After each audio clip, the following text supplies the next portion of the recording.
Hello students, welcome to Srinath's IPPVQ series. So ఈ intermediate first year ఫిజిక్స్లో 60/60 marks కావాలంటే కనుక మీరు ఖచ్చితంగా ఈ సిరీస్ ఫాలో అవ్వాలి. అండ్ ఈ వీడియోలో మనం 12th చాప్టర్లో డిస్కస్ చేద్దాం. So thermal properties of matter అనమాట. సో ఈ చాప్టర్లో ఉన్న ఇంపార్టెంట్ క్వశ్చన్స్ అండ్ పీవైక్యూ క్వశ్చన్స్ని మనం డిస్కస్ చేద్దాం. ఓకేనా? సో దానికంటే ముందు ఛానల్ని సబ్స్క్రైబ్ చేస్తే మనం వీడియోలోకి ఎంటర్ అయిపోతాం.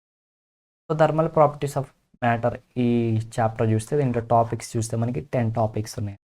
So introduction, temperature and heat, measurement of temperature అని, ideal gas equation, thermal expansion, specific heat capacity, calorimetry, change of state, heat transfer, Newton's law of cooling. ఈ 10 టాపిక్స్ సంబంధించిన క్లియర్ కట్ ఎక్స్ప్లెనేషన్ మీకు కావాలంటే మనకి full chapter videos అవైలబుల్గా ఉన్నాయి students. Text book series అనమాట. Text బుక్లో ఉన్న వాటిని క్లియర్గా ఎక్స్ప్లెయిన్ చేయడం జరిగింది. అవి మీరు చూడొచ్చు అనమాట. వన్స్ అవి కంప్లీట్ అయిపోతే you will get complete knowledge అనమాట. నాలెడ్జ్ రాగానే మీరు ఇప్పుడు ఐపీ ఎగ్జామ్స్ కానీ ఎంసెట్ ఎగ్జామ్స్ కానీ బాగా perform.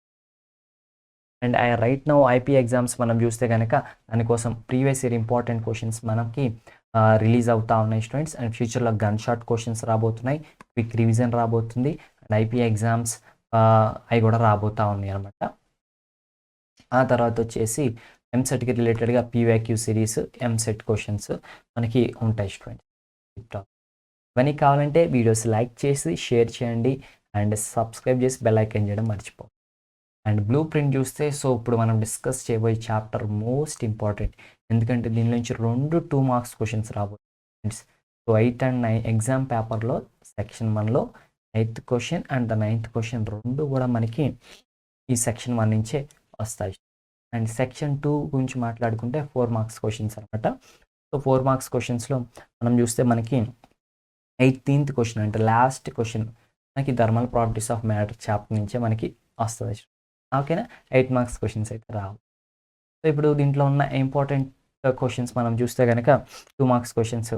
Why gaps are left between rails on railway track? So railway ట్రాక్లో రైల్స్కి మధ్య గ్యాప్స్ ఎందుకు ఇస్తారంటే కనుక నార్మల్గా సమ్మర్లో ఇవి ఎక్స్పాండ్ అవుతాయి అనమాట. థర్మల్ ఎక్స్పాన్షన్ ప్రకారం సమ్మర్లో ఇవి స్టీల్ రైల్స్ ఇవన్నీ ఎక్స్పాండ్ అవుతాయి. సో అవి ఎక్స్పాండ్ అయినప్పుడు వాటికి కొంత స్పేస్ ఉండాలి కాబట్టి గ్యాప్స్ ఇస్తారనమాట. అలా కాకపోతే అవి బెండ్ అయిపోతాయి. మనకి 2 మార్క్స్ క్వశ్చన్స్లో మీరు వీటి గురించి క్లియర్ కట్ ఆన్సర్స్ మనకి అవైలబుల్గా ఉంటాయి, ఛానల్లో చూడొచ్చు మీరు.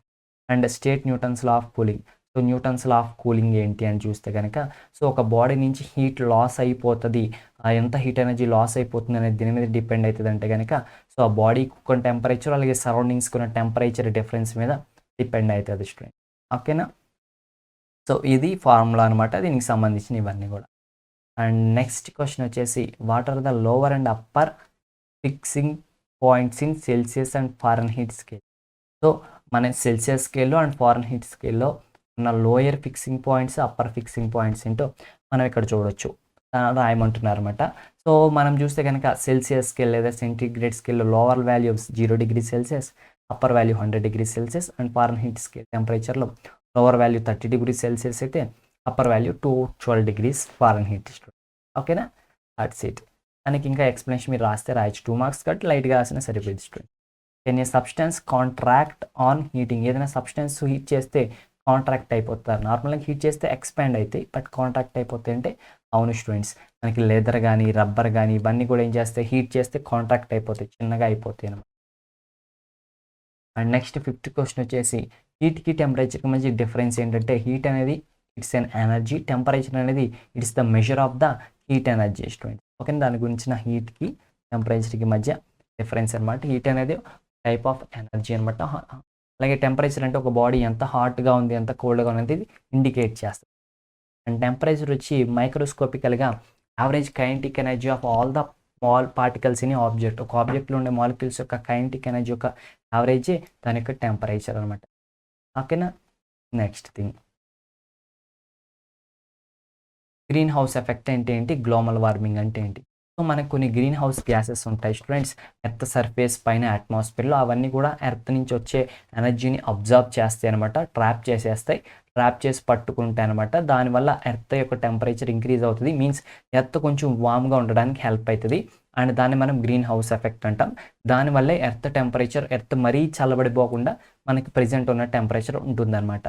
బట్ ఇది మంచిదే, నేచర్‌లో ఉన్నది. బట్ దీన్ని మనం ఎలా పాడు చేస్తున్నామంటే గ్లోబల్ వార్మింగ్ ద్వారా. గ్లోబల్ వార్మింగ్ అంటే ఏంటంటే ఎర్త్ యొక్క టెంపరేచర్ గ్రాడ్యువల్లీ ఇంకా ఇంక్రీజ్ అయిపోవడం అనమాట. సో ఈ గ్రీన్ హౌస్ గ్యాసెస్ ఎక్కువైపోవడం వల్ల ఎక్కువ ఎనర్జీ ట్రాప్ చేస్తున్నాయి. సో ఎక్కువ హీట్ అయిపోతుంది. సో ఎక్కువ టెంపరేచర్ ఇంక్రీజ్ అయిపోతూ ఉంది స్టూడెంట్స్. సో దానివల్ల ఇలా ఉన్న మన ఎర్త్ ఫ్యూచర్‌లో ఇలా వేరే ప్లానెట్స్ లాగా అయిపోయే ఛాన్స్ కూడా, ప్రమాదం కూడా ఉంది స్టూడెంట్స్. సో ఇలాంటి గ్లోబల్ వార్మింగ్‌ని మనం కంట్రోల్ చేయాలి. దానికోసం గవర్నమెంట్స్ కూడా, మరి లేదంటే ప్రతి ఒక్కరి బాధ్యత స్టూడెంట్స్. ఓకేనా? సో మెయిన్ దేనివల్ల ఈ గ్లోబల్ వార్మింగ్ అంటే గ్రీన్ హౌస్ గ్యాసెస్ వల్ల.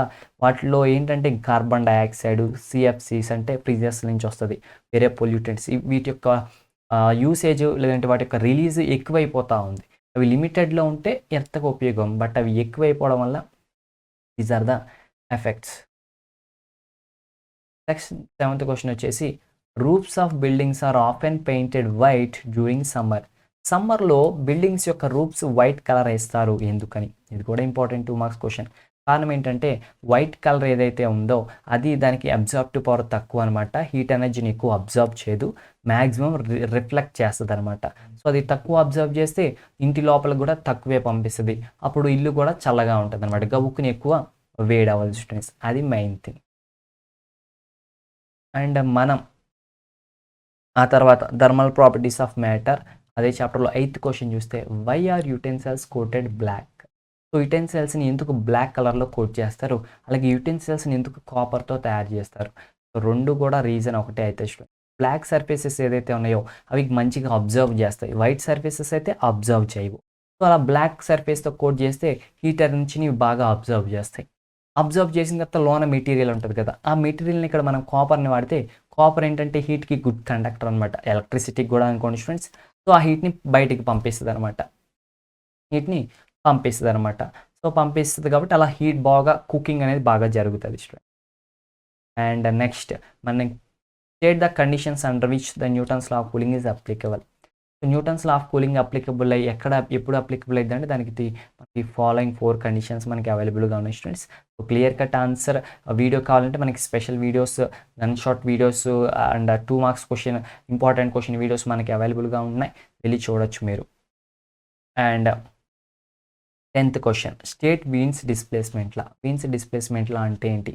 The wavelength of the maximum intensity radiation is inversely proportional to the absolute temperature, which is lambda m is inversely proportional to 1/T student. దీన్ని Wien's displacement law అని మనం అంటాం అనమాట. And next 7th question వచ్చేసి ventilators are provided in rooms just below the roof. So ventilators అనేవి రూఫ్స్కి just కింద ఎందుకు ఉంటాయి అంటే కనుక, సో నార్మల్గా cold air, hot air. So cold air అనేది కింద ఉంటుంది, హాట్ ఎయిర్ అనేది పైన ఉంటుంది. ఎందుకంటే కోల్డ్ ఎయిర్ డెన్సిటీ ఎక్కువ, హాట్ ఎయిర్ డెన్సిటీ తక్కువ. సో మనం వెంటిలేటర్స్ పైన పెట్టామనుకోండి, సో పైన హాట్ ఎయిర్ బయటికి వెళ్ళిపోవడానికి ఉంటుంది. అలా కాకుండా వెంటిలేటర్స్ కింద పెడితే పైన హాట్ ఎయిర్ కిందకి వెళ్ళిపోవడానికి, కిందకు వచ్చి బయట నుంచి వెళ్ళలేదు కదా, లైక్ దట్. సో మంచి సర్క్యులేషన్ ఉండడం కోసం, హాట్ ఎయిర్ ఈజీగా బయటకు వెళ్ళిపోయి కోల్డ్ ఎయిర్ లోపలికి రావడం కోసం మనం వెంటిలేటర్స్ని పైన పెడతాం. And triple point of water గురించి ఎక్స్ప్లెయిన్ చేయండి అని అడుగుతారు.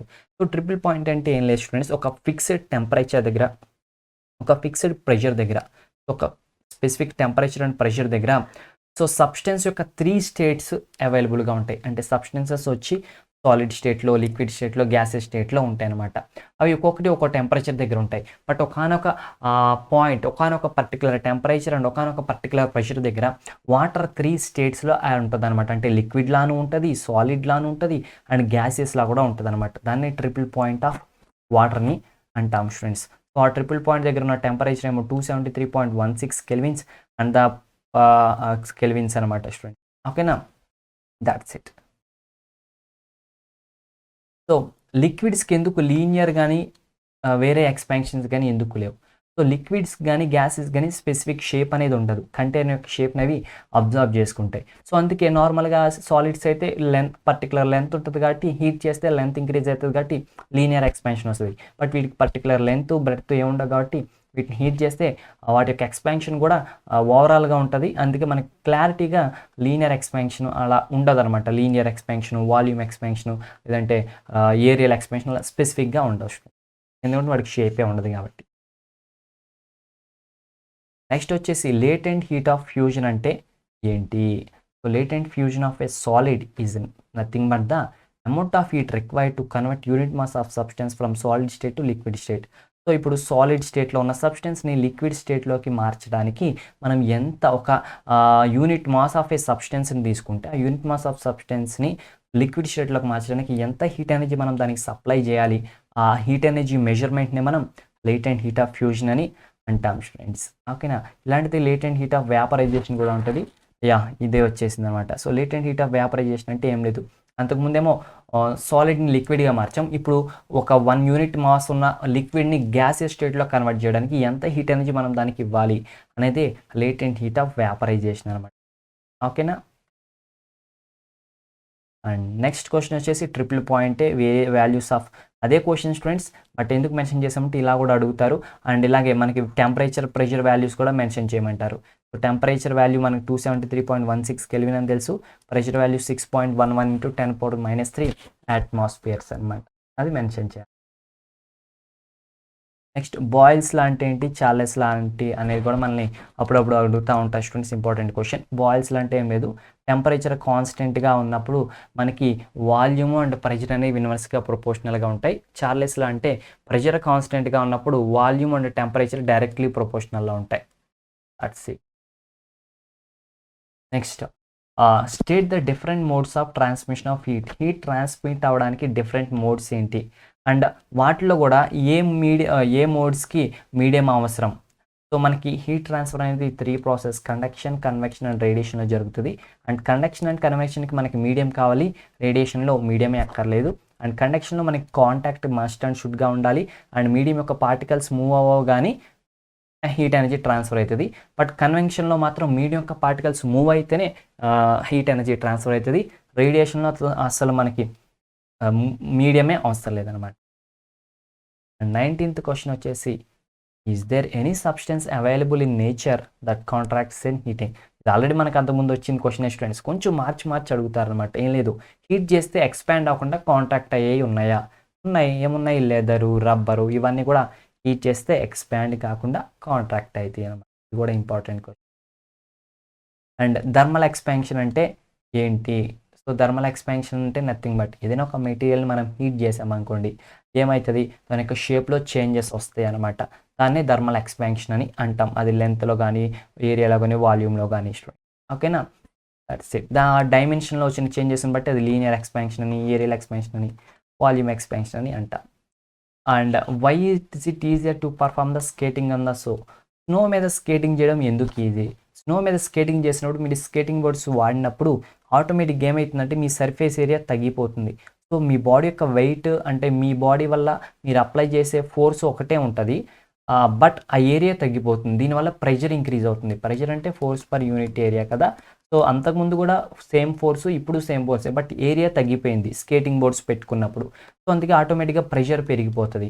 సో వన్స్ ప్రెషర్ పెరిగితే ఏమైందంటే కనుక మెల్టింగ్ పాయింట్ అనేది తగ్గిపోతుంది. సో అంతకంటే తక్కువ టెంపరేచర్ కావాలి అది కరిగిపోవడానికి. సో అక్కడే టెంపరేచర్, అంతకన్నా తక్కువ టెంపరేచర్ రావడం రాదు కదా. సో అందుకే మనకి అది ఈజీ అవుతుంది అనమాట స్కేట్ చేయడం. సో నెక్స్ట్ వచ్చేసి మనం ఇప్పటి వరకు కూడా 2 marks important questions. So important chapter అని చెప్పాను కదా స్టూడెంట్స్, అందుకే మీకు చాలా క్వశ్చన్స్ వచ్చాయి దీంట్లో. అండ్ ఇక్కడ మనం ఇప్పుడు 4 మార్క్స్ క్వశ్చన్స్ చూస్తాం అనమాట, ఇంపార్టెంట్ ఇవి దీంట్లో. దాంట్లో చూస్తే కనుక in what ways the anomalous behaviour of water advantages to aquatic animals. Water యొక్క అనామలస్ బిహేవియర్ అనేది ఎందుకు యూజ్ అవుతుంది ఆక్వాటిక్ యానిమల్స్కి? అసలు వాటర్ యొక్క అనామలస్ బిహేవియర్ ఏంటంటే కనుక, నార్మల్గా టెంపరేచర్ పెరిగితే అన్నీ ఎక్స్పాండ్ అవుతాయి, వాటర్ కూడా ఎక్స్పాండ్ అవుతుంది. టెంపరేచర్ తగ్గితే అన్నీ కాంట్రాక్ట్ అవుతాయి. మోస్ట్ ప్రాబబ్లీ వాటర్ కూడా కాంట్రాక్ట్ అవుతూ ఉంటుంది. బట్ ఏంటంటే కనుక 4 degrees Celsius కంటే 3 degrees 2 degrees Celsius వచ్చినప్పుడు ఇది టెంపరేచర్ తగ్గింది కాబట్టి కాంట్రాక్ట్ అవ్వాలి. బట్ 4 degrees తగ్గిన తర్వాత ఇక్కడ ఇది ఎక్స్పాండ్ అవుతుంది అనమాట. క్వైట్ ఆపోజిట్ బిహేవియర్, దాన్నే అనామలస్ బిహేవియర్ అంటాం. అండ్ దీనివల్లే మనకేమైందంటే కనుక చెరువుల్లో లేదంటే పాండ్స్లో మనకేమైందంటే పైన వాటర్ అంతా కూడా గడ్డ కడుతుంది, బట్ కింద వాటర్ గడ్డ కట్టదు అనమాట స్టూడెంట్స్. అందుకే లోన ఆక్వాటిక్ యానిమల్స్ బతికే ఉంటాయి అనమాట. ఒకవేళ మొత్తం వాటర్ ఒకేలా ఉంటే గడ్డ కడితే అవన్నీ చనిపోతాయి. క్లియర్ ఎక్స్ప్లెనేషన్ కావాలంటే మనకి వీడియోస్ అవైలబుల్గా ఉన్నాయి, ఇంపార్టెంట్ 4 మార్క్స్ క్వశ్చన్స్ వీడియోస్. దాంట్లో ఆన్సర్ క్లియర్ కట్గా మనం ఓన్లీ ఈ క్వశ్చన్కి సంబంధించి క్లియర్ ఆన్సర్ మనకి సపరేట్ వీడియో ఉంది స్టూడెంట్స్, ఛానల్లో చూడండి. నెక్స్ట్ ఇంపార్టెంట్ 4 మార్క్స్ క్వశ్చన్ వచ్చేసి కండక్షన్, కన్వెక్షన్, రేడియేషన్ అనమాట. మనం ఆల్రెడీ ఇంతకుముందు చెప్పుకున్నదే. దీనికి 3 ప్రాసెస్లో మనకి జరుగుతుంది. ఆ ఎగ్జాంపుల్స్, ఆ ఆన్సర్ కూడా మనకి వీడియోస్లో అనేవి మనకి ఛానల్ అవైలబుల్గా ఉన్నాయి, ఒకసారి వెళ్ళి చూడండి students. And pendulum clocks generally go fast in winter and slow in summer, why? So pendulum clocks time period వచ్చేసి పెండులమ్ది వచ్చేసి 2π√L/G అనమాట. అంటే టైం పీరియడ్ అనేది √L లెంత్కి డైరెక్ట్లీ ప్రొపోర్షనల్. సమ్మర్లో దీని యొక్క లెంత్ ఏదైతే ఉందో థర్మల్ ఎక్స్పాన్షన్లో లెంత్ ఇంక్రీజ్ అవుతుంది. సో లెంత్ ఎప్పుడైతే ఇంక్రీజ్ అవుతుందో ఆటోమేటిక్గా టైం పీరియడ్ ఇంక్రీజ్ అవుతుంది. ఇక్కడ టైం పీరియడ్ డెఫినేషన్ మీరు అర్థం చేసుకోవాలి. టైం పీరియడ్ అంటే ఇలా ఒక్కసారి ఇలా వెళ్ళి ఇలా రావడానికి పట్టే టైం అనమాట. సో ఆ టైం పీరియడ్ ఇంక్రీజ్ అవుతుందంటే ఒకసారి ఇలా వెళ్ళి ఇలా రావడానికి పట్టే టైం ఇంక్రీజ్ అవుతుందంటే ఇలా వెళ్ళి ఇలా రావడానికి చాలా టైం తీసుకుంటుంది ఇది. సో అంటే మనకి ఎలా కనిపిస్తుంది అంటే ఇదేదో స్లోగా వెళ్తుంది అన్నట్టు కనిపిస్తుంది అనమాట. అలా స్లోగా వెళ్తుంది అన్నట్టు మనకి అనిపిస్తుంది. So that's it students. So big chapter and ఎక్కువ ఇంపార్టెంట్ క్వశ్చన్స్ ఉన్న చాప్టర్ని మనం కంప్లీట్ చేసేసాం.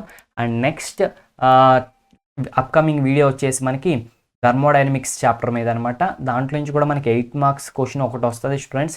సో 8 మార్క్స్ క్వశ్చన్స్ కోసం మనం work, power and energy theorem and oscillations and thermodynamics ఈ 3 చాప్టర్స్ చదివితే చాలన్నమాట.